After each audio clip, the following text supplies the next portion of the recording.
5 senyales na meron kang healthy poop. Malaki po ang kinalaman ng pagbabago ng kulay, frequency, shape, and consistency ng ating dumi sa ating health condition. Pwede po itong maging konektado sa poor nutrition, infection, digestive disorders, organ problems, and even cancer. So, ibig sabihin, kung may healthy poop ka, you have good diet, adequate hydration, and proper digestive function. So, ano po mga signs? Number 1, it should be light to dark brown color, hindi po gray, yellow, black, lalong-lalo na ang red.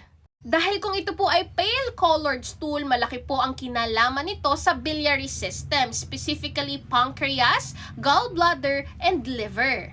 Number 2, hindi po ito nagfo-float plus greasy because it indicates nutrient malabsorption, gastrointestinal infection, or too much gas sa ating intestines. Number 3, hindi po ito watery dahil ito po ay indikasyon kung ang water ay hindi nare-reabsorb ng ayos sa loob ng katawan. Kaya po ito lumalabas sa stool at sign po ito ng infection or gastrointestinal conditions like colitis. Number 4, lumalabas po ito ng walang strain. Kung healthy ang ating poop, it should be soft enough to pass without straining. Pwede rin po itong sign ng dehydration at pwedeng mag-lead into other complications like hemorrhoids, fissures, and even nerve damage. And number 5, it should be regular. Ito po ang top indicator of a healthy digestive tract. One of the best ways para maging healthy ang ating poop ay dapat tama ang fiber content. When it comes to fiber supplements, I highly recommend Chef Ives Paragis with moringa and guyabano.